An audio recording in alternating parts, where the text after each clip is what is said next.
वासुदेवाय।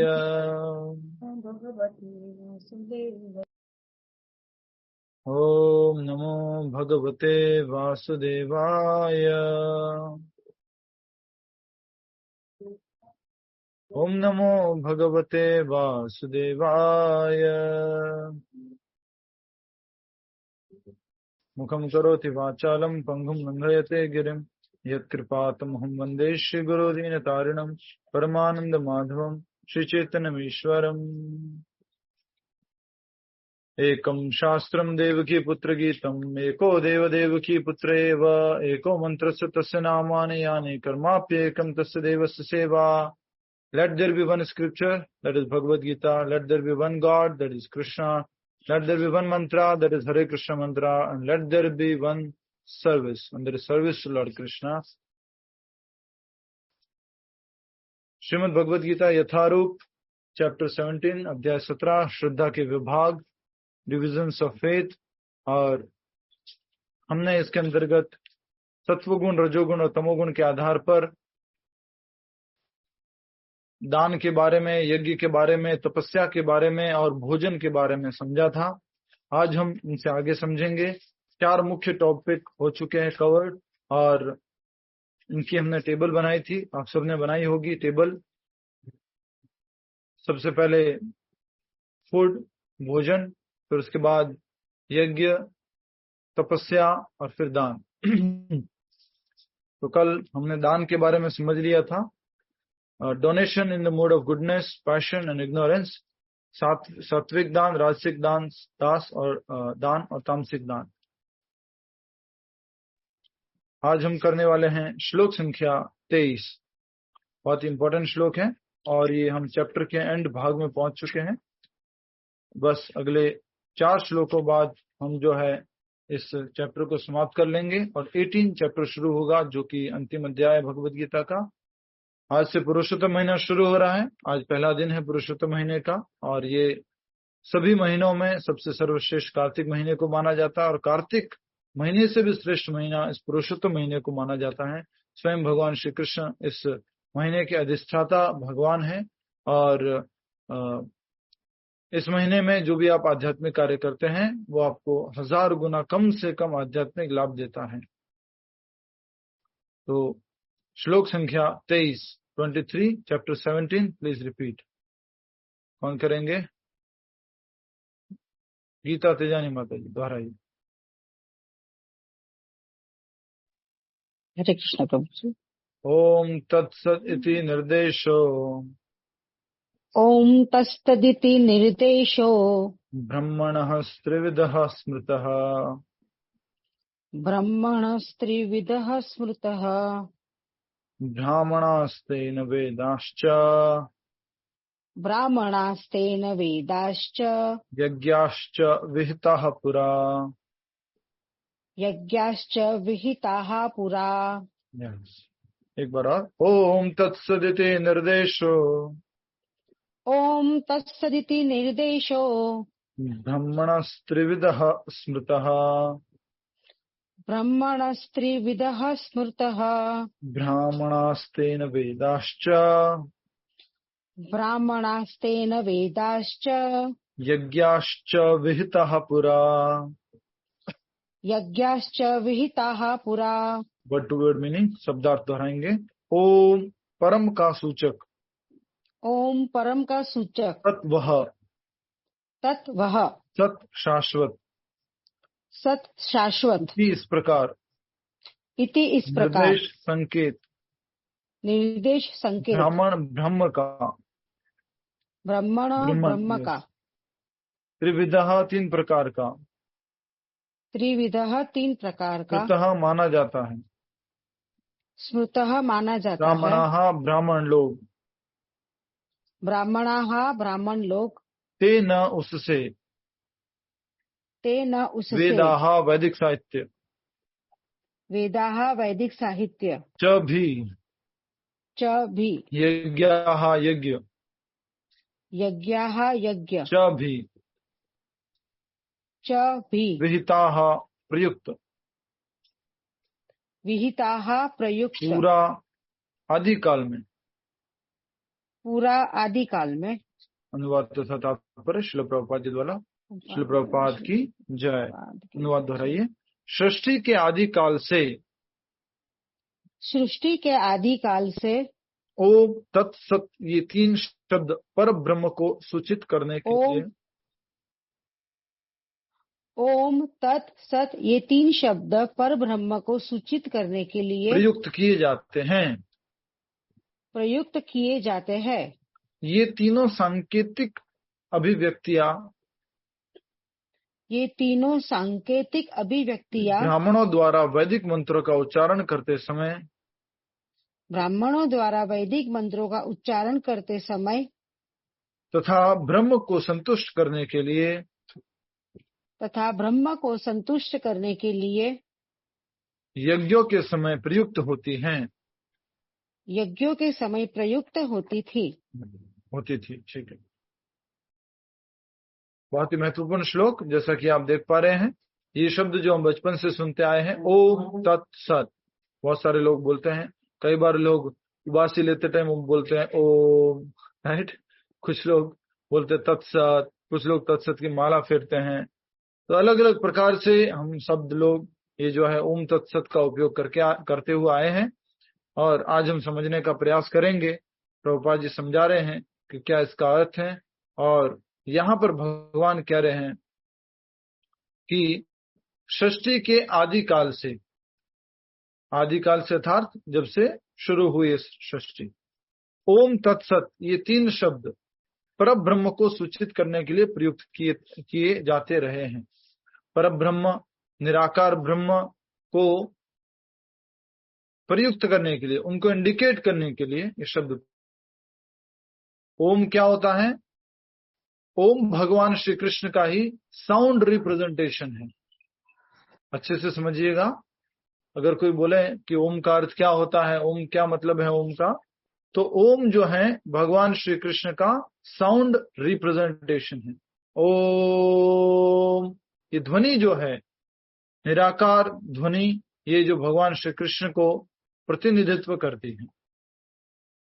वास्तव में ओम शब्द जो है बाद में लिखा गया, और लिखने के बाद इसको इस तरह से, जिस तरह से प्रोनाउंस करते थे उस हिसाब से इसको फिर लिखा गया। अ उ म मिल करके ओम बनता है।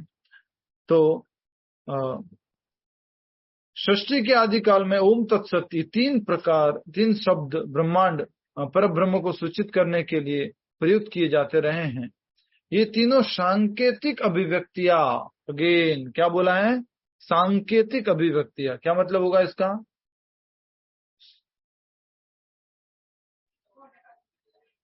संकेत करने के लिए, सिंबॉलिक प्रभु जी। सांकेतिक अभिव्यक्तियां मतलब कि भगवान को अगर हमें किसी भी तरह से एक बार याद करना है, हमें उनको इंडिकेट करना है उनकी तरफ, तो ये उनको इंडिकेट करने के लिए प्रयुक्त किया जा सकता है। जैसे कि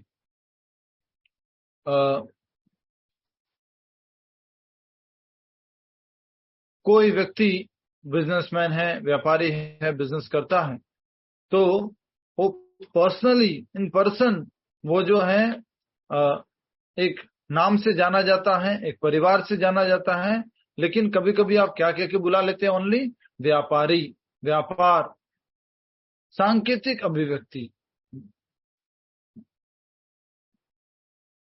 स्कूल में बचपन में जब थे तो, या अभी भी कभी भी जरूरत पड़ती है, बहुत बार संकेत के द्वारा हम टीचर से कुछ चीज पूछते थे या परमिशन मांगते थे। बाहर जाना है तो थोड़ा सा सर ऐसे जाए क्या? संकेत। वॉशरूम वगैरह जाना है तो सर से पूछते थे, सर संकेत।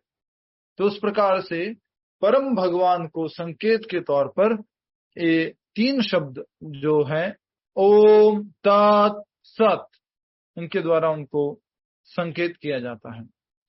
और खास करके किन्होंने किया? ब्राह्मणों ने। ब्राह्मणास्तेन वेदाश्च यज्ञाश्च विहिता पुराहा। विहिता मतलब प्रयुक्त किया गया। किसमें? वेदाश्च यज्ञाश्च, वेदों में और यज्ञों में। मुख्य शब्द के रूप में लिख सकते हैं ओम तत्सत इति।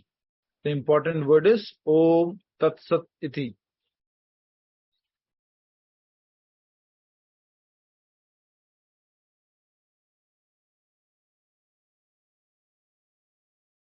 ठीक है, ओम तत्सत इति।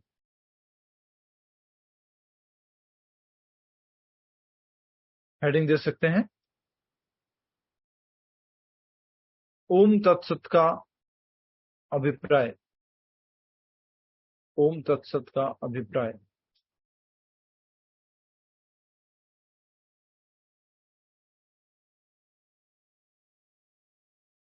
ठीक है, अब हम तात्पर्य पढ़ रहे हैं, उसको अच्छे से समझेंगे। कहीं पर भी कुछ भी समझ में नहीं आए तो आप पूछ सकते हैं।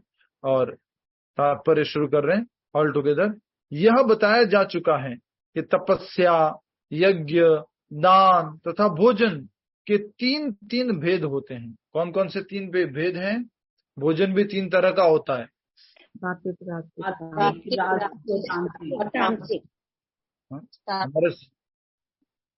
कई बार जाते हैं स्कूल वगैरह, कॉलेज वगैरह में, हम पूछते हैं ना कि भोजन कितने तरीका का होता है, तो सब लोग बोलते हैं जोर जोर से चिल्लाकर, ठंडा, गरम और तला हुआ।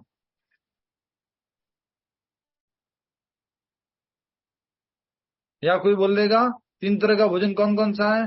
शाकाहारी, सेमी मांसाहारी और मांसाहारी। लेकिन यहां पर हमने भगवान के द्वारा समझा कि भोजन तीन प्रकार का है, सात्विक, राजसिक और तामसिक। उसी प्रकार से यज्ञ सात्विक, राजसिक और तामसिक। तपस्या सात्विक, राजसिक और तामसिक। नॉलेज सात्विक, राजसिक, तामसिक। हर कोई कार्य को तीन भागों में डिवाइड किया जा सकता है, सात्विक, राजसिक और तामसिक। नाउ अब कह रहे हैं कि लेकिन चाहे ये उत्तम हो, मध्यम हो या निम्न हो, ये सभी बद्ध तथा भौतिक गुणों से कलुषित हैं। चाहे सात्विक हो, राजसिक हो या तामसिक हो, तीनों क्या है? बोलो। भौतिक गुणों से सभी बद्ध हैं और भौतिक गुणों से कलुषित हैं। चाहे सात्विक हो या राजसिक हो या तामसिक हो, तीनों कलुषित हैं। अर्थात हमें जो है इन तीनों गुणों से मुक्त होना है। Even mode of goodness is not that pure. जो सत्व गुण की बात करते हैं हम, सत्व गुण पूरी तरह से शुद्ध नहीं है। पूर्ण शुद्ध तो क्या है? शुद्ध सत्व गुण। ठीक है, तो फिर से समझिए, यह बताया जा चुका है कि तपस्या, यज्ञ, दान तथा भोजन के तीन तीन भेद हैं, सात्विक, राजसिक तथा तामसिक। लेकिन चाहे ये उत्तम हो, मध्यम हो या निम्न हो, ये सभी बद्ध तथा भौतिक गुणों के कलुषित हैं, भौतिक गुणों से कलुषित हैं। चाहे सात्विक हो या राजसिक हो या तामसिक हो। किंतु जब ये ब्रह्म ओम तत्सत को लक्ष्य करके किए जाते हैं तो आध्यात्मिक उन्नति के साधन बन जाते हैं। समझ में आया आपको?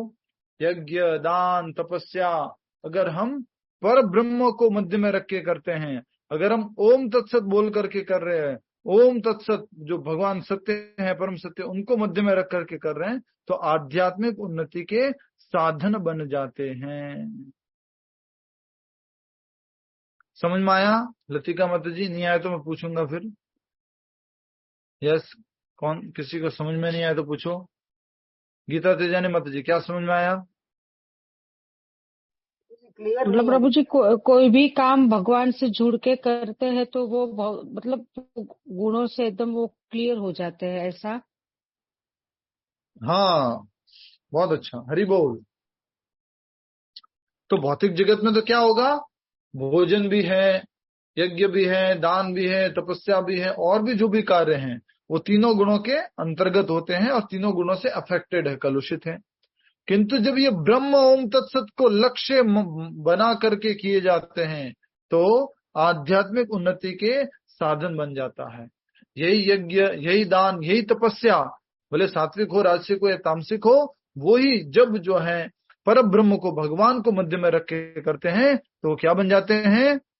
आध्यात्मिक उन्नति के साधन, स्पिरिचुअली एडवांस होने के स्टेपिंग स्टोन्स। ठीक है, नेक्स्ट देखिए, बहुत अच्छी बात लिखी हुई है। शास्त्रों में ऐसे लक्ष्य का संकेत हुआ है। ओम तत्सत, ये 3 शब्द विशेष रूप से परम सत्य भगवान के सूचक हैं। वैदिक मंत्रों में ओम सदैव रहता है। जब भी कोई वैदिक मंत्र बोलते हैं तो उसमें सबसे पहले क्या आता है, रीनल माता जी? ओम आता है प्रभु। या जैसे कि ओम नमो भगवते वासुदेवाय, ओम भूर, ओम ब्रह्मार्पणम, ओम नरसिम्हम भीषणम भद्रम, ओम। महामृत्युंजय मंत्र में भी इसी प्रकार आता है। तो हर एक मंत्र के पहले ओम आता है। और वो ओम किसका सूचक है, किसका रिप्रेजेंटेशन है? श्री कृष्ण के साउंड को रिप्रेजेंट करते हैं। श्री कृष्ण के साउंड को नहीं माता जी, स्वयं कृष्ण, श्री कृष्ण का साउंड रिप्रेजेंटेशन है। हाँ खुद, हाँ ओम सॉरी जो साउंड है वो कृष्ण को रिप्रेजेंट कर रहा है। कृष्णा का साउंड ओम नहीं आता है कि कृष्णा के लेफ्ट में ओम बज रहा है, राइट में ओम बज रहा है, सब बांसुरी से ओम बज रहा है, ऐसा नहीं हो रहा है। कृष्णा जब ओम ध्वनि है वो भगवान श्री कृष्ण का निराकार प्रतिरूप है।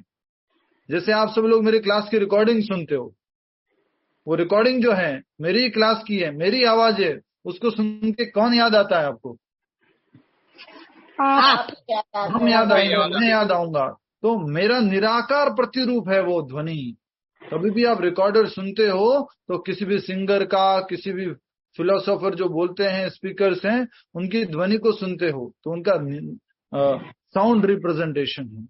तो इसलिए ये जो ओम है वो भी भगवान श्री कृष्ण का निराकार ध्वनि प्रतिरूप है। किंतु जब ये ओम तत्सत को लक्ष्य करके किए जाते हैं तो आध्यात्मिक उन्नति के साधन बन जाते हैं। शास्त्रों में ऐसे लक्ष्य का संकेत हुआ है। ओम तत्सत, ये शब्द विशेष रूप से परम सत्य भगवान के सूचक हैं। वैदिक मंत्रों में ओम सदैव बना रहता है, सदैव ओम रहता है। महामृत्युंजय मंत्र क्या है, कौन बताएगा? विराज, महामृत्युंजय मंत्र। ओम त्र्यंबकं यजामहे सुगंधिं पुष्टिवर्धनम्। ओम त्र्यंबकं यजामहे सुगंधिं पुष्टिवर्धनम् उर्वारुकमेव बंधनात् मृत्योर्मुक्षीयमामृतात्। बहुत अच्छा। तो हर एक वैदिक मंत्र जो है ओम से शुरू होता है। लेकिन आपको मालूम है हमारा जो मंत्र हम जो जप करते रहते हैं उसके आगे ओम नहीं लगता है। कौन सा मंत्र है? हरे कृष्ण हरे कृष्ण कृष्ण कृष्ण हरे हरे, हरे राम राम राम हरे हरे। ये सभी मंत्रों में सर्वश्रेष्ठ मंत्र है। साइंटिफिकली, लॉजिकली ये मंत्र क्या काम करता है? मन त्र, जो कुछ भी बनाया गया इस जगत में भगवान के द्वारा, उसका कुछ न कुछ रीजन है, कुछ न कुछ कारण है।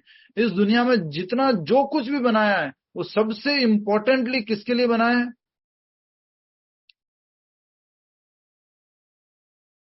सबसे इंपॉर्टेंटली किसके लिए बनाया है? जो भी है यहाँ पर, जो भी जगत बनाया भगवान ने, सृष्टि बनाई, 5 एलिमेंट्स बनाए और उनसे जो भी अलग अलग चीजें बनी, वो सबसे पहले किसके काम के? मनुष्य के। मनुष्य को ध्यान में रखते हुए सब कुछ बनाया। और मनुष्य जो है वो रियलाइज कर लें कि इन सब का सोर्स जो है वो भगवान श्री कृष्ण है। साइंटिस्ट लोग बिग बैंग थ्योरी वगैरह देते हैं, सही बात है, अच्छी बात है, लेकिन भगवान कृष्ण भगवद गीता में साफ साफ कहते हैं मत्तः पर तरम नान्यात्, मेरे से परम और कोई सत्य नहीं है। अहम सर्वस्य प्रभवो, मुझसे ही सब कुछ आता है, भौतिक जगत हो या आध्यात्मिक जगत हो। तो यहाँ पर यही कहा गया कि वैदिक मंत्रों में मैं ओम हूं, लेकिन हरे कृष्ण महामंत्र में तो हर जगह भगवान कृष्ण और उनकी अंतरंगा शक्ति है, इसलिए अलग से ओम की आवश्यकता नहीं है। अब हम बात कर रहे थे मनत्रा। मन मतलब सिंपल है, मन बोल दो। मन मतलब माइंड, मन मतलब माइंड। तो जो माइंड है उसके लिए कहा जा रहा त्रा। जैसे त्रा का मतलब क्या होता है? त्रा का मतलब है दूर करने वाला। तो मन को जो एंजाइटी से, स्ट्रेस से, अनचाही प्रॉब्लम से जो दूर कर दे उसको कहते हैं मंत्र। हमेशा याद रखिएगा, दुनिया के बड़े बड़े साइंटिस्ट लोग इस महामंत्र पर रिसर्च किए हैं और अपना कंक्लूजन दिए हैं कि हर किसी को इस महामंत्र का जाप करना चाहिए, महामंत्र की चैंटिंग करनी चाहिए। अभी रिसेंटली आईआईटी इंदौर में भी रिसर्च हुआ था कि हरे कृष्ण महामंत्र जप करने से लोगों में स्ट्रेस, डिप्रेशन आदि कम हो गया। तो ये पहले पैराग्राफ में हमने समझा। अब हम दूसरे पैराग्राफ की तरफ आगे जा रहे हैं, अच्छे से समझने की कोशिश कीजिएगा। आप में से कोई बता सकता है ओम तत् सत शब्द का अर्थ क्या, पूरे तीनों शब्दों का? ओम तत्सत, ओम ही सत्य है। बताइए, ओम तत्सत का अर्थ क्या है? भगवान है जो वो शाश्वत है। ओम परम सत्य है।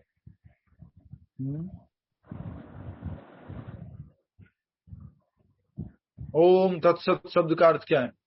सच्चिदानंद। वो भगवान श्री कृष्ण जिनका निराकार प्रतिरूप ओम है, वही भगवान का निराकार प्रतिरूप वही ओम है, और सत, और वो कैसा है? शाश्वत है, कभी भी समाप्त होने वाला नहीं है। That supreme truth which is eternal is Om Tat सत।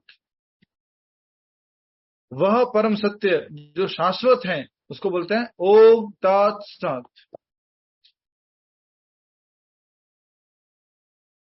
ठीक है। जो व्यक्ति शास्त्रों के विधानों के अनुसार कर्म नहीं करता उसे पर ब्रह्म की प्राप्ति नहीं होती। क्या मतलब है सुधा माता जी, बताओ? जो भी शास्त्रों के अनुसार काम नहीं करता उसे भगवान की प्राप्ति नहीं हो सकती। तो यही कहा जा रहा है कि जो व्यक्ति शास्त्रों के विधानों के अनुसार कर्म नहीं करता उसे परम ब्रह्म की, भगवान की, इस भौतिक जगत से बंधन से मुक्ति की प्राप्ति नहीं होने वाली है। नॉट पॉसिबल, उसके लिए मोक्ष पॉसिबल ही नहीं है। तो आगे क्या कहा जा रहा है? भले ही उसे क्षणिक लाभ प्राप्त हो जाए लेकिन उसे चरम गति प्राप्त नहीं हो पाती। क्षणिक लाभ, अगर किसी व्यक्ति को जो है कुछ भौतिक लाभ चाहिए तो यस, छोटा सा भौतिक लाभ उसको हो गया, लेकिन उसे चरम गति प्राप्त नहीं होती, टॉप मोस्ट डेस्टिनेशन नहीं मिलता, भगवान का धाम नहीं मिलता। क्यों नहीं मिलता? क्योंकि यस, क्यों नहीं मिलता भावना जी? वो सात्विक गुण में नहीं किया, शास्त्रों के विधान के अनुसार काम नहीं करता। भगवान के साथ कनेक्ट नहीं हुआ ना, तो हमारे वो किसी न किसी रूप में बंधन से है। विधानों के अनुसार नहीं किया प्रभु जी। तो कहा जा रहा है जो शास्त्रों के विधानों के अनुसार कर्म नहीं करता उसे परब्रह्म की प्राप्ति नहीं होती है। आगे 18वें अध्याय में आने वाला 18 चैप्टर में वेरी इंपॉर्टेंट श्लोक, मत चित्त सर्व दुर्गानि मत प्रसादात् तरिष्यसि अतः चेत्व अहंकारा न शोष्यसि विनक्ष्यसि। भगवान कह रहे हैं कि मैंने तुम्हें जो ज्ञान दिया है उसको अच्छे से समझ करके अपने जीवन में पालन करो, और अगर तुम न शोष्यसि, नहीं सुनोगे तो क्या हो जाएगा? बोलो बोलो, पतन हो जाएगा, विनाश हो जाएगा। मंथन देखो, मान लीजिए कोई सक्सेसफुल फादर है, उसने अच्छा बिजनेस किया, धन वगैरह कमाया, और एक बेटा है वो जो है अभी बिजनेस में लगा है। उसके फादर उनके एक्सपीरियंस के अनुसार उसको गाइड करते हैं कि बेटा ऐसे करना, ऐसे करना, ऐसे करना, ऐसे करना, ऐसे ऐसे करना। वो ऐसे ऐसे करता है, और उसके फादर एक शब्द बोल देते, बेटा अगर मैंने जैसे बताया है वैसे नहीं किया तो तुम बहुत परेशान होंगे, बहुत डिस्टर्ब रहोगे, और तुम्हारा बिजनेस सक्सेस होने में बहुत प्रॉब्लम होगी। इसका कारण क्या था कि फादर ऑलरेडी एक्सपीरियंस्ड है उस चीज में। इसलिए ये हमें समझना बहुत जरूरी है कि हम ऑलवेज हायर गाइडेंस को सीख करें, बड़े लोगों की गाइडेंस को सीख करें। हम उसको बोले कि ये समय संगति दो, हमें ये बताओ, ये बहुत इंपॉर्टेंट है हायर गाइडेंस। अगर हम अपने आप को समझते रहेंगे my way is highway, what I think is perfect thinking, my perception is the best perception, तो जिंदगी में भी आप कभी भी अच्छे से सक्सेसफुल नहीं हो पाओगे। ठीक है, समझ में आ रहा है विभा माता जी?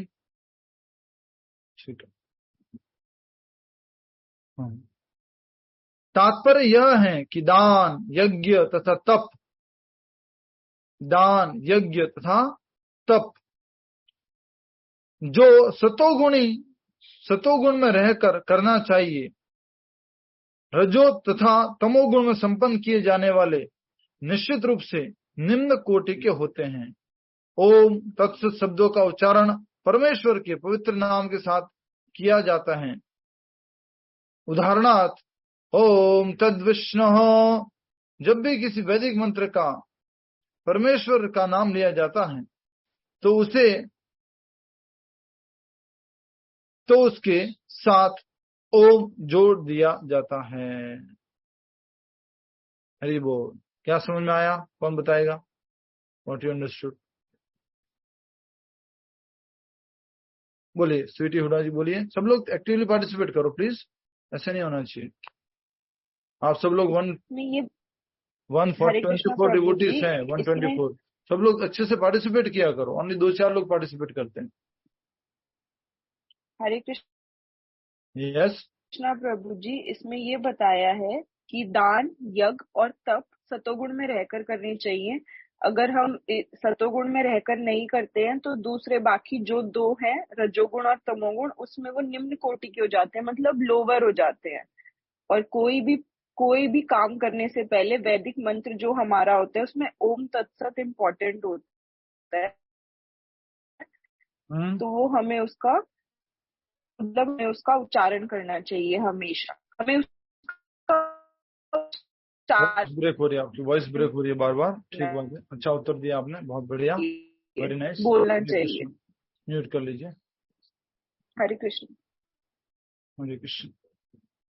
तो यहाँ पर कहा जा रहा है भले ही उसे क्षणिक फल प्राप्त हो जाए लेकिन उसे चरम गति प्राप्त नहीं हो पाती। तात्पर्य यह है कि दान यज्ञ तथा तपस्या को सतोगुण में रहकर करना चाहिए। जैसे अभी भी हमारे साथ में एक भक्त बैठे हैं, उन्होंने प्रश्न पूछा, प्रभु जी भगवद गीता कब पढ़नी चाहिए?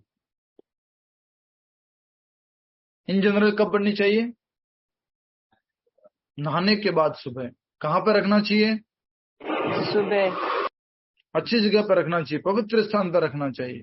तो इसलिए यहाँ पर कहा जा रहा है, अच्छे से समझिएगा, तात्पर्य यह है कि दान यज्ञ तथा तप को सतोगुण में रहकर करना चाहिए।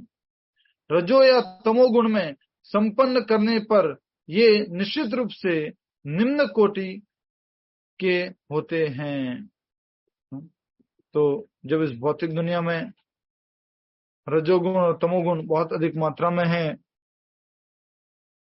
तो कुछ लोग आते हैं और वहां पर आकर के, जैसे यहाँ लिखा हुआ देखिए, रजो या तमोगुण से संपन्न करने पर ये निश्चित रूप से निम्न कोटि के होते हैं। डायरेक्टली अगर उन्होंने उनको कांटेक्ट करा दिया है, संपर्क में ले आए हैं, तो निम्न कोटि के कहा गया, लोअर ग्रेड।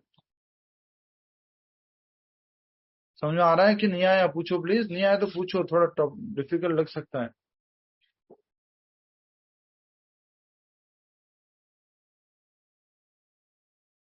हरे कृष्णा। जैसे प्रभु जी सत्वगुण में दान यज्ञ तप किया तो मतलब वो किसी न किसी रूप में पूर्ण तो हुआ, पूर्ण हुआ। सत्वगुण में दान किया है, रजोगुण में दान किया और तमोगुण में दान किया है। जी आगे। रजो या तमोगुण में कर रहे हैं तो उसमें पूर्ण कम है, और तमोगुण में करने पे क्या पाप होगा या पूर्ण की ही श्रेणी में आएगा? क्या करोगे तमोगुण में? क्या करोगे? जो तमोगुण में करते हैं वो पूर्ण की श्रेणी में तो आते ही नहीं है। दान तप या वो तो पाप की श्रेणी में आएगा।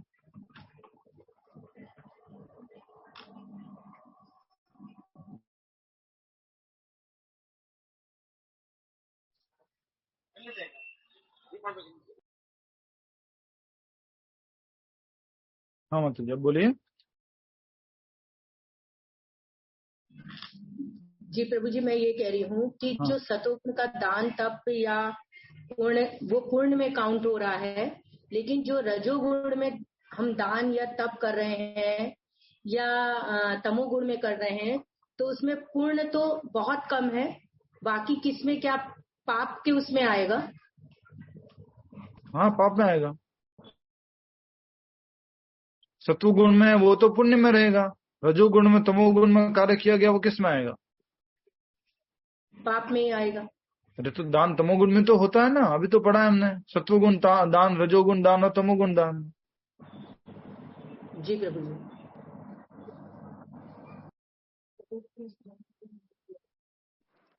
लेकिन रजो और तमोगुण में जो दान हम दे रहे हैं हमारे नाम के लिए, ये सब के लिए कर रहे, तो ऑटोमेटिकली हम नीचे आ जाते हैं।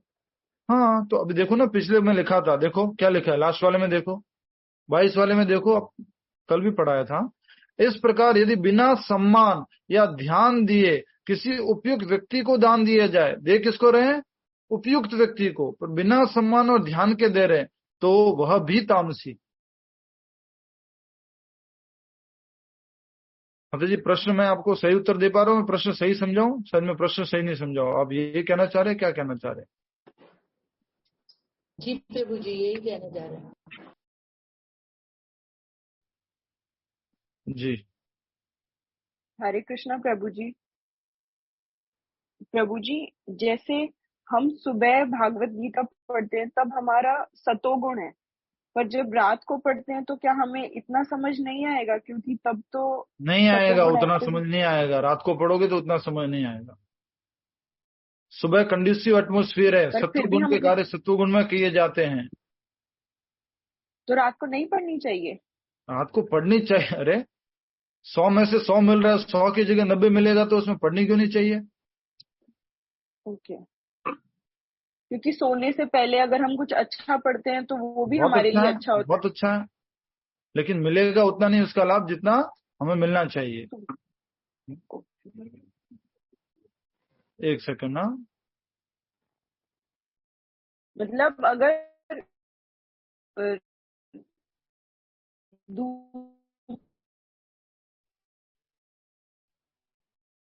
नहीं है जो अगर पाप अगर से पूछ हमारे रहे लिए हैं। अच्छा हो, आध्यात्म लिए अच्छा हो। हरे कृष्णा, कुछ शब्द मैं समझने में गलती कर रहा हूँ। मान लीजिए आपको किसी ने बोला दान देने के लिए, आपने दान दिया, जिन्होंने बोला उन्होंने उनके अनुसार दान दिया, उन्होंने जिसको बोला उसको दिया, तो पाप नहीं है, बंधन है लेकिन पाप नहीं है। ठीक है, तामसी दान हो सकता है लेकिन पाप नहीं है। दान कोई भी पाप नहीं है, तपस्या कोई भी पाप नहीं है, यज्ञ कोई भी पाप नहीं है। तो पुण्य मिलेंगे? हाँ, पुण्य मिलेंगे ना, पुण्य तो मिलने की बात की थी हमने। और वही कंफ्यूजन है कि अगर तामसी में हमने दान किया तो पुण्य मिलेंगे कि नहीं, क्योंकि तामसी दान जाता है रॉन्ग पीपल को।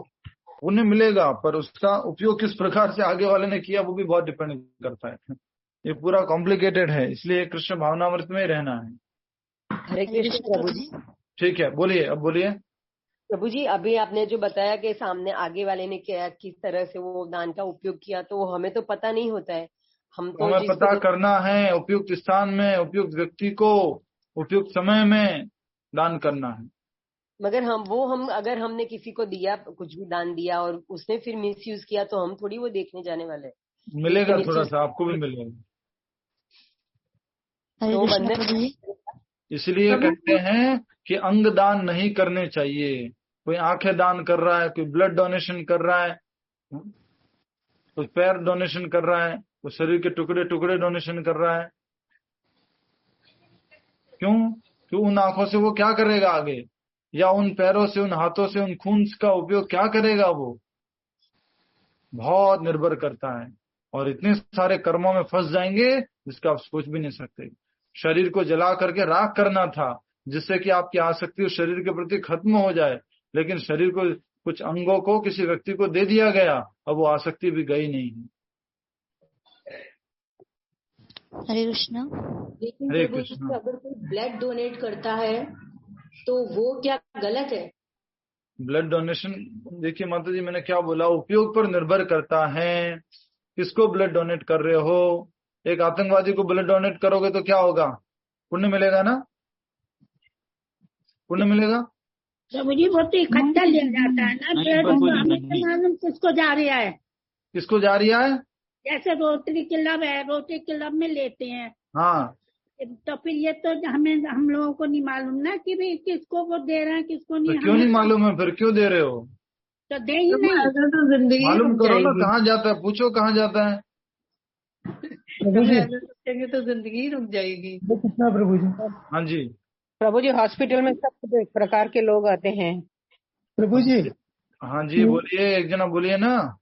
डोनेशन, जो पार्ट डोनेशन की बात है, हम तो आत्मा है, हमारा पार्ट कहाँ जा रहा है? नश्वर हो रहा है, जल रहा है, कट रहा है, कौन इस्तेमाल कर रहा है? तो हमें आत्मा को इसका फर्क नहीं पड़ना चाहिए। हेलो, आशा माता जी, माइक म्यूट कीजिए। जी प्रभु जी। हाँ, क्यों नहीं फर्क पड़ना चाहिए? अगर अभी हमारा हाथ काटेंगे, अभी अभी अभी अभी हमारा हाथ काटेंगे तो किसको फर्क पड़ेगा? नहीं, डोनेशन मृत्यु के बाद दिया अभी डोनेट कर दो, नाउ अभी अभी डोनेट कर दो। नहीं, मृत्यु के बाद डोनेशन जो होता है, हाँ, आत्मा के बाद आसक्ति आत्मा की वो शरीर से थी, और शरीर से आसक्ति के कारण वो आत्मा जो है, जो शरीर को खत्म कर देना चाहिए था, भस्म कर देना चाहिए था, नहीं हुआ है, और वो शरीर के कुछ अंग किसी को दान दिए हैं, तो आत्मा के लिए कष्ट है वो। तो नहीं करना चाहिए प्रभु जी। हाँ माता जी, नहीं करना चाहिए। हमने तो आंख दान के लिए अपना डोनेट कर दिया है कि हाँ करेंगे हम।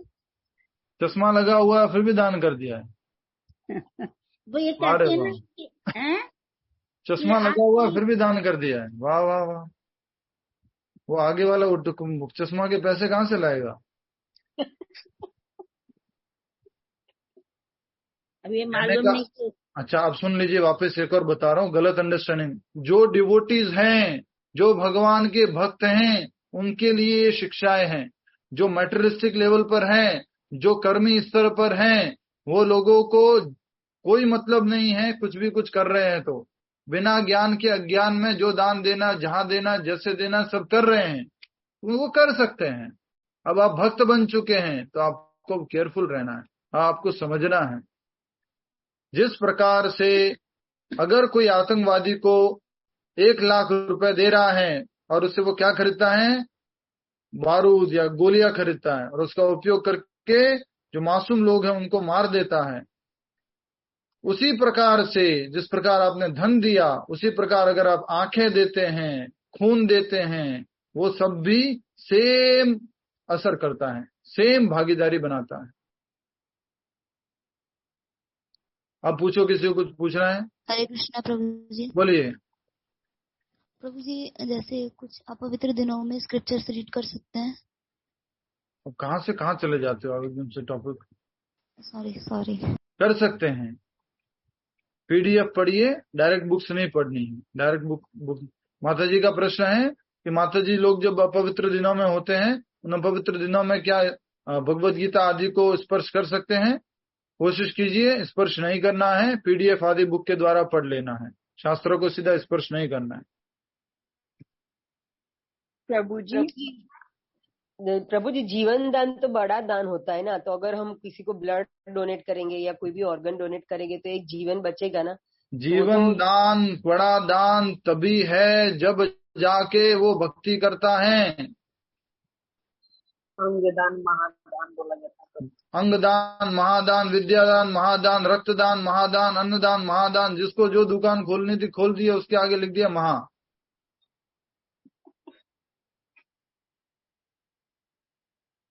कौन सा दान महादान? एक बोल रहा है अंगदान महादान, एक बोल रहा है अन्नदान महादान है, एक बोल रहा है रक्तदान महादान है, एक बोल रहा है आंखें दान महादान है, एक बोल रहा है विद्यादान महादान है। सभी महा हो गए।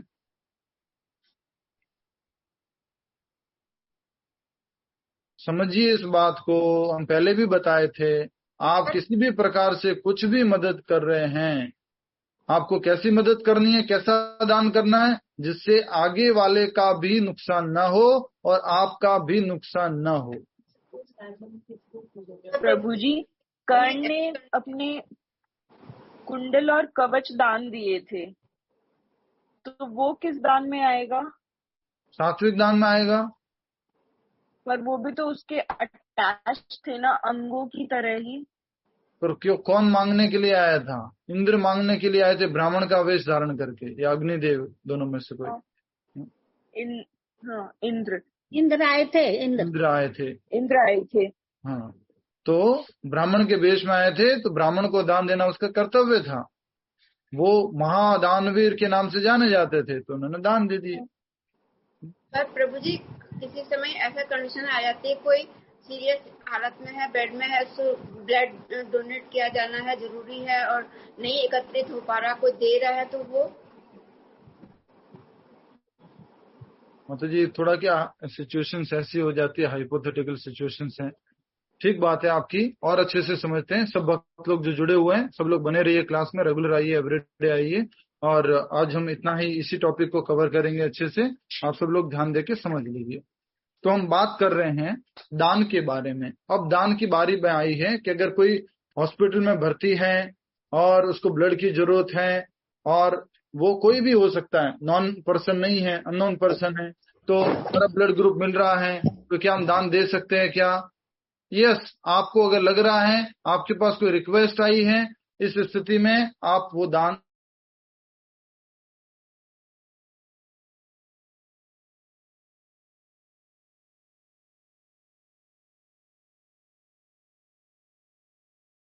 को लेनी होगी।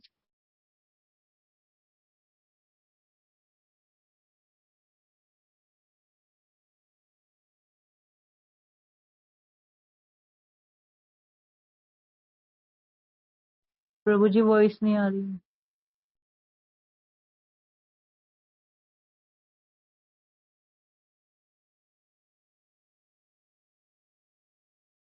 हाँ जी, आ गया था। यस प्रभु जी। तो हमें याद रखना है, किसी को रोटी देते समय, किसी को कुछ कपड़ा देते समय, किसी को धन देते समय, कोशिश करो ना भाई, कोशिश करो कि देख मेरी माँ, मेरे भाई, मेरे बहन, जो भी वो गरीब व्यक्ति है, जो भी है, उसको कहना, देख मैं तेरी हमेशा हमेशा के लिए प्रॉब्लम सॉल्व नहीं कर सकता हूँ। जैसे कल रामावतार जी बता रहे थे, याद होगा आपको, रामावतार जी ने सेम बात पूछी थी कि प्रभु जी मैं जो है विधवा माताओं के लिए कुछ करता हूँ, हर महीने फिक्स है, बंधी हुई है, तो ये सेवा करता हूँ। यस, सेवा करनी चाहिए, सेवा करने की मनाही नहीं है, लेकिन आपको कहना है उनको, हे माता जी देखो मैं कब तक मदद कर पाऊंगा आपकी, ये जन्म मृत्यु का चक्र है ना, उससे जब आप मुक्त हो जाएंगे तो आपकी सारी समस्याएं खत्म हो जाएगी। माता जी आप हरे कृष्ण महामंत्र का जप भी किया करो, आप नाम जप किया करो, कीर्तन किया करो, भगवान आपकी परमानेंट से प्रॉब्लम सॉल्व कर देंगे, परमानेंटली आपकी प्रॉब्लम सॉल्व कर देंगे। ये इस हद तक हमें भगवत गीता को समझना है, और लोगों को भी इस बारे में हमें समझाना होगा। समझ में आया आपको?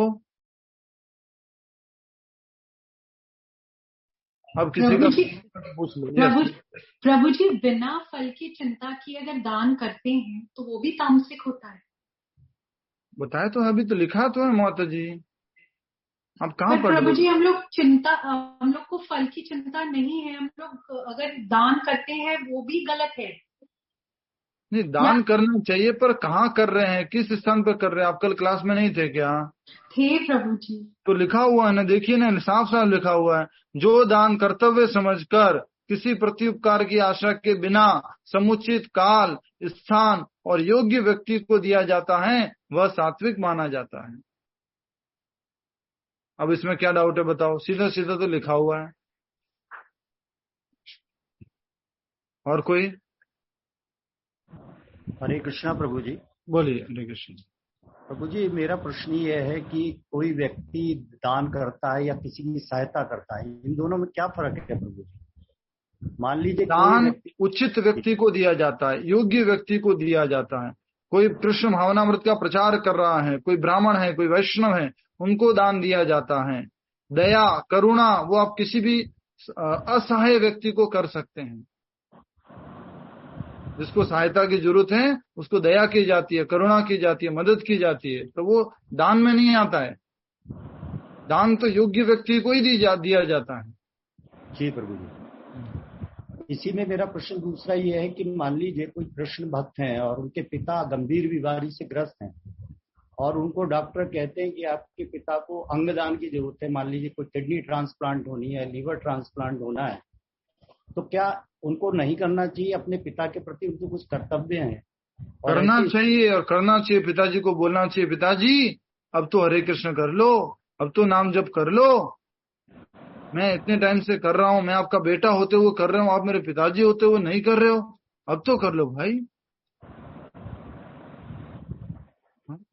जी प्रभु। हमारे मंदिर में प्रभु जी रहते हैं, उनका नाम चैतन्य शरण प्रभु जी है। कोविड के अंदर उनके पिताजी को जो है कोविड हो गया, पुलिस पकड़ के लेके गई, एम्बुलेंस पकड़ करके लेके गई, और वो चैतन्य प्रभु ने कभी उनको बोला नहीं था कि माला करना, ये करना, कभी किधर से कभी एक आध बार सुन लिया होगा, कुछ कर लिया होगा। प्रभु जी घर भी नहीं गए कभी। उनके पिताजी कोविड के अंदर ऑटोमेटिकली प्रभु जी ने एक बार फोन करके बोला, पापा देखो अब तो कोविड है, कोई इलाज नहीं है, बस आपको क्वारंटाइन रहना पड़ेगा, माला करते रहो। 16 माला करने लग गए, 16। आज भी वो 16 माला कर रहे हैं माता जी पिताजी।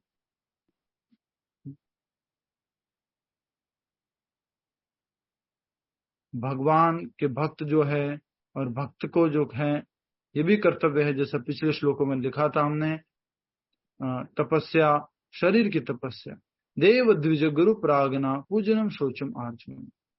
भगवान हो, देवता हो, गुरु हो या माता पिता हो, उनका आपको पूजा करना है, उनको प्रणाम करना है। ठीक है, हरे कृष्णा। अभी और कोई डाउट हो तो पूछ लीजिएगा, पहले हम ये तात्पर्य पूरा कर लेते हैं। ओम तत्सत को समझ रहे हैं? ओम क्या, ओम का मतलब क्या? बोलो बोलो। ओम जो निराकार है, भगवान श्री कृष्ण का ध्वनि निराकार प्रतिरूप। हरे कृष्ण। भगवान श्री कृष्ण का निराकार ध्वनि प्रतिरूप है ओम। ओम ओम। पर हम निराकार प्रतिरूप का जाप नहीं करते, हम किसका जाप करते हैं? सीधा साकार प्रतिरूप का। और वो क्या है? हरे कृष्ण कृष्ण कृष्ण हरे हरे, हरे राम राम राम हरे हरे। ठीक है, सेकंड पैराग्राफ फिर से देखिए। जो व्यक्ति शास्त्रों के विधानों के अनुसार कर्म नहीं करता, उसे परब्रह्म की प्राप्ति नहीं होती। भले ही उसे क्षणिक फल प्राप्त हो जाए, लेकिन उसे चरम गति प्राप्त नहीं हो पाती, अल्टीमेट डेस्टिनेशन, परम लक्ष्य नहीं मिलता है। तात्पर्य यह है कि दान, यज्ञ तथा तप को सतोगुण में रहकर करना चाहिए। अगर मुक्ति चाहिए, तो भौतिक बंधन से मुक्ति चाहिए, तो दान, यज्ञ, तपस्या किसमें करना है? सत्वगुण में करना चाहिए। रजो तथा तमोगुण में संपन्न करने पर ये निश्चित रूप से निम्न कोटि के होते हैं। ओम तत्सत शब्दों का उच्चारण परमेश्वर के पवित्र नाम के साथ किया जाता है। उदाहरणार्थ, ओम तद विष्णु परमं पदम सदा पश्यन्ति सूर्यः दिव्य चक्षुरा तदं तद विप्रा सविपन्यवो।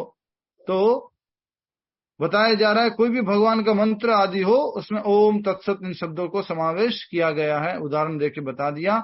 ये जो पुजारी लोग जो है पूजा करने से पहले मंत्र बोलते हैं। जब किसी वैदिक मंत्र का या परमेश्वर का नाम लिया जाता है, तो उसके साथ ओम जोड़ दिया जाता है। वैदिक मंत्र बोलो या भगवान का नाम बोलो, तो उनके सामने ओम जोड़ दिया जाता है। ओम नमः शिवाय, ओम नमो भगवते वासुदेवाय, ओम भूर्भुवः स्वः। और विष्णु सहस्त्र नामावली में भी रहता है ना? हाँ, विष्णु सहस्त्र नामावली रहती है, विष्णु सहस्त्र नामावली में भी रहता है। हम भगवान श्री कृष्ण के 108 नाम बोलेंगे, उसमें भी होता है ओम कृष्णान, ओम नारायण, ओम माधवान, ओम गोविंदान, ओम विष्णु, ओम मधुसूदनानम, तिरुकुरवानम, वामनाम, श्रीधरानम, ओम ऋषिकेशानम, पद्मनाभानम, सब में ओम लगता है। तो इसलिए क्या कहा जा रहा है? जब किसी वैदिक मंत्र का या परमेश्वर का नाम लिया जाता है, तो उसके साथ ओम जोड़ दिया जाता है। यह वैदिक साहित्य का सूचक है। ये 3 शब्द वैदिक मंत्रों से लिए जाते हैं। ओम इत्येतद् ब्रह्मणो निर्दिष्टम नाम, क्या मतलब है? ऋग्वेद प्रथम लक्ष्य का सूचक है। फिर तत्, ओम किसके लिए बोला है? प्रथम लक्ष्य का सूचक है। एक एक शब्द को समझाया जा रहा है। ऋग्वेद में बता दिया है ओम कौन है? प्रथम लक्ष्य, परम लक्ष्य, प्रथम लक्ष्य बोलो। कृष्ण, भगवान श्री कृष्ण। नेक्स्ट देखिए फिर, फिर तत्वमसी छांदोग्य उपनिषद दूसरे लक्ष्य का सूचक है। दूसरा लक्ष्य वह, ओम मूल, तत् वह, जो मूल है उनको तो सीधा बोल दिया गया ओम, और इनडायरेक्टली बोला गया तो क्या बोल रहे हैं, वह सूचक हैं। तथा सद एवं सौम्य, सद अथवा सौम्य छांदोग्य उपनिषद तृतीय लक्ष्य का सूचक है, और वो जो पर ब्रह्म है वो शाश्वत है। शाश्वत वह पर ब्रह्म, जैसे पहले ही बोल दिया था, ओम तत् सत्, वह पर ब्रह्म जो शाश्वत है। पूछ लीजिएगा स्पेसिफिकली, ये तीनों मिलकर ओम तत्सत हो जाते हैं। आदि काल में जब जीवात्मा प्रथम जीवात्मा ब्रह्मा ने यज्ञ किए तो उन्होंने इन तीनों शब्दों के द्वारा भगवान को लक्षित किया था। हाँ, तो ब्रह्मा ने किसको बोला था इन सबको टारगेट करके, ओम तत्सत बोल करके, भगवान श्री कृष्ण को। ओम तत्सत, वह जो परम सत्य शाश्वत है। ओम तत्सत, वह जो परम सत्य शाश्वत है। ओम तत्सत, वह जो परम सत्य शाश्वत है। वो ब्रह्मा जी भी उनको बुला रहे हैं। तो आज ये पुरुषोत्तम महीना शुरू हुआ है, पहला दिन है, हमें क्लासेस मिस नहीं करनी है, एवरीडे करनी है, और इम्पोर्टेंटली एवरीडे माला करनी है, बिना फेल हुए हमेशा करनी है। आप सब लोग रेगुलर आइए। अब इस पुरुषोत्तम महीने में आप ये मिस मत कीजिए। अतएव गुरु परंपरा द्वारा उसी सिद्धांत का पालन किया जाता रहा है। अतः इस मंत्र का अत्यधिक महत्व है। अतः भगवत गीता के अनुसार कोई भी कार्य ओम तत्सत के लिए अर्थात भगवान के लिए किया जाना चाहिए। पर ओम तत्सत की जगह भगवान क्यों नहीं बोला है भगवान के लिए किया जाना चाहिए? क्योंकि ओम तत्सत क्या है, भगवान का सांकेतिक प्रतिरूप है, सांकेतिक जो है उनको बुलाने का तरीका है। तो इसलिए कहा जा रहा है कोई भी कार्य ओम तत्सत के लिए अर्थात भगवान के लिए किया जाना चाहिए। जब कोई इन तीनों शब्दों के द्वारा तप, दान तथा यज्ञ संपन्न करता है तो वह कृष्ण भावनामृत में कार्य करता है। तो क्या कहने का मतलब है, ये आज के श्लोक का अर्थ आ गया है यहाँ पर। जब भी आप दान कर रहे हो, यज्ञ कर रहे हो, तपस्या कर रहे हो, आप क्या बोल सकते हो, ओम तत्सत। मतलब क्या, ओम तत्सत बोल के क्या किया आपने, भगवान को बुलाने का, भगवान को लक्ष्य करके बोला, भगवान को केंद्र में रख करके बोला ओम तत्सत। वो परम सत्य भगवान श्री कृष्ण, ठीक है। इसलिए कई बार आपने देखा होगा दक्षिण भारत में भी लोग बोलते हैं, क्या बोलते हैं, कृष्णार्पणमस्तु, कृष्णार्पणमस्तु, कृष्णार्पणमस्तु, कृष्ण को अर्पण करने के लिए। कृष्ण भावनामृत दिव्य कार्यों का वैज्ञानिक कार्यान्वयन है। जो आध्यात्मिक कार्य करते हैं उनको साइंटिफिकली, लॉजिकली कैसे कर सकते हैं, वो कृष्ण भावनामृत में हम समझते हैं, जिससे मनुष्य भगवत धाम वापस जा सके। नाम जप, कीर्तन, भजन साइंटिफिक है, प्रूवन फैक्ट है। अगर ये अभ्यास करेंगे तो हम भगवत धाम जाएंगे। समझ में आ रहा है? लेफ्ट लेंगे, राइट लेंगे, लेफ्ट लेंगे, राइट लेंगे, सीधा जाएंगे, फिर यूटर्न लेंगे, फिर सीधा जाएंगे, ऐसे करेंगे तो पक्का बोलो उस डेस्टिनेशन पे पहुंच जाओगे। वैसे ही कृष्ण भावनामृत क्या है, प्रॉपर गाइडेंस है भगवत धाम जाने के लिए, भगवान के धाम जाने के लिए प्रॉपर गाइडेंस है। ऐसी दिव्य विधि से कर्म करने में शक्ति का क्षय नहीं होता। अगर भगवान के द्वारा बताई गई विधि का पालन करोगे तो क्या खराब नहीं होगा, टाइम, क्या खराब नहीं होगा, मेंटल पीस, क्या खराब नहीं होता, शक्ति। समझ में आ रहा है? इसलिए गाइडेंस में काम करना है, इसलिए जो है प्रामाणिकता के रूप में हमें चलना चाहिए। ये बहुत इंपॉर्टेंट है। कोई और प्रश्न जो है तो आप, मैं अभी लूंगा। पहले माला जप करेंगे क्योंकि पुरुषोत्तम मास में हम सब लोग पहले माला की ओर अधिक तरफ ध्यान देंगे। अच्छे से बोल बोल के करना है, मन में नहीं करना है, उच्चारण करना है जोर जोर से। तो माला कौन करवाएंगे आज, पहली माला पुरुषोत्तम मास